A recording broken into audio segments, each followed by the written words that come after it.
Hey guys, going to talk about an interesting one tonight. A method of training that I use daily has been a cornerstone of the way that I've trained right since my beginning in the sport, and one that I am a really big believer in. So what of course I'm talking about, as you can see in the title, is we're talking about gaining strength through mental repetition. So focusing, meditation, rehearsals, imagination, whatever it is you want to call it. Focusing on not so much the physical side of actually exercising, but on the mental rehearsal and how that translates to strength. Now, to give you a bit of a background on where this side of training came from me, was right back when I began in the sport. I said to myself, I want to become a professional arm wrestler, I want to be at the world elite level, and someday be a world champion. So I straight away knew that I needed to approach the whole sport from an angle where I needed to become as strong as I could, as quickly as I could. So it wasn't enough for me to just say, okay, let's go and hit the gym and train the specific movement. So I started thinking about, okay, how do different people around the world get strong? I looked at Western cultures, the way Western cultures typically get strong, i.e. lift heavy objects, eat good food, repeat. Okay, that's the basic Western model. Where I looked into some of the Eastern cultures, some of the monks and that, who seem like quite small people in general, but were often able to pull out some significant strength feats.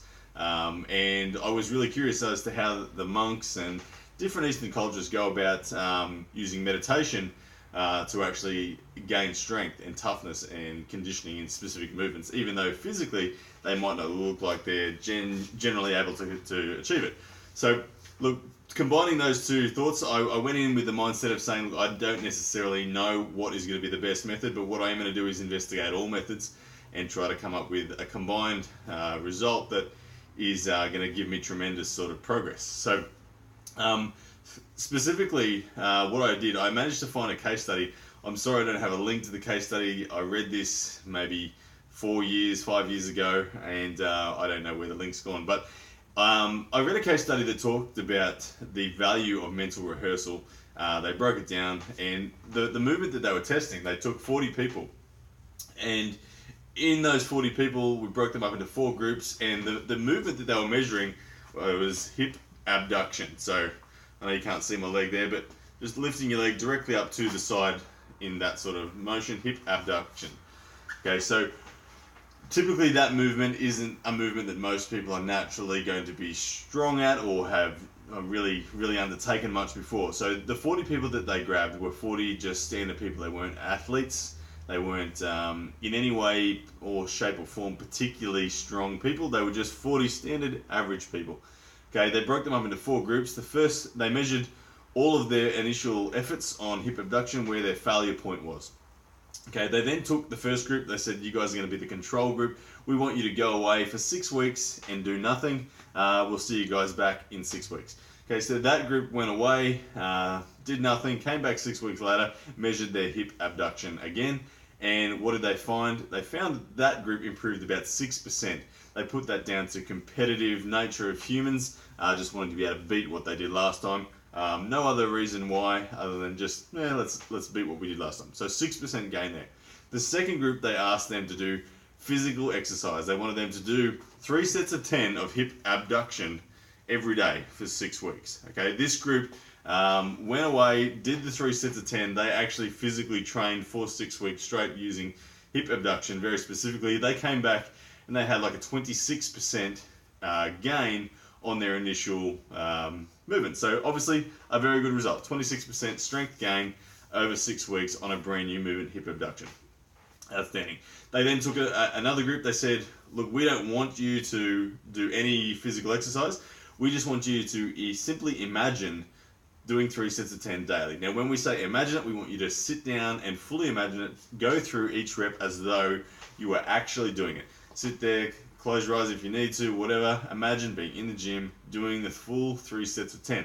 Do that every day for 6 weeks. Now, remember the last group did 26%. These guys came back with a 22% increase in their strength output as a result of that training. Now, that's fascinating. 22% gain, given that they physically did no training at all. They just simply did mental rehearsal. Now, the fourth group, they said, we want you to do the 3 sets of 10 physically, and then we also want you to do 3 sets of 10 in imagination after you have completed that as well. So at some other time of the day, it can be immediately after, can be any other time. We just want you to do 3 sets of 10 physical and 3 sets of 10 mental rehearsal as well. Now, after the 6 weeks, that group came back with a 35% increase in their output. Now, that to me is overwhelmingly clear and obvious evidence that mental rehearsal plays a really big part in strength. Now, you might ask yourself, how on earth does that happen?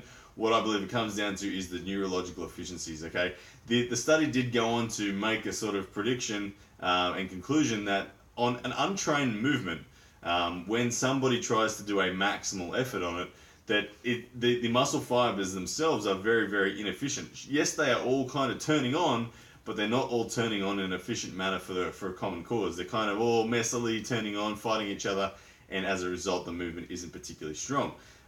In somebody who is really well rehearsed in a movement, okay, their muscle fibers are turning on far more efficiently for the common cause.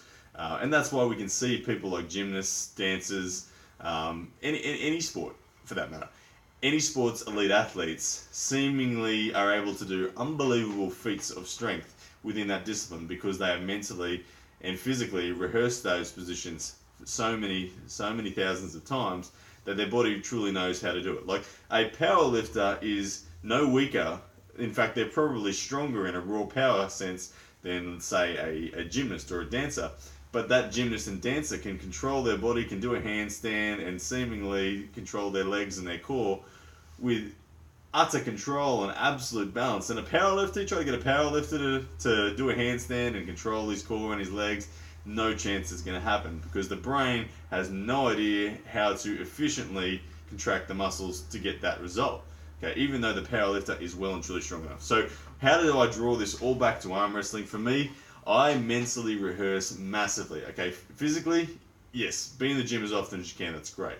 Okay, but whenever you can't be in the gym, make sure you take the time to allocate the mental rehearsals. Okay, it's not just about coming up with a game plan for how to beat your opponent. That's one thing.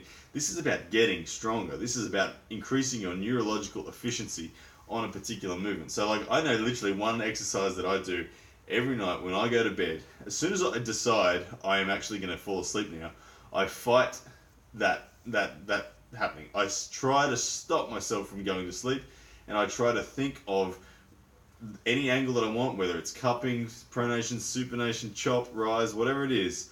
I mentally rehearse those angles for as long as I can before I fall asleep. Now, it might only be 10-15 minutes before my body gives up and goes to sleep. But every night I do that. And that's one way of doing it. Look, if you're ever out of the gym, if you can't get to the gym, if you're away on work, if you're sitting on a train, going to work, whatever you're doing, you can mentally rehearse. And this is where it comes into it. This is one of the major differences between an amateur arm wrestler and someone who makes it to the elite level, is the obsession.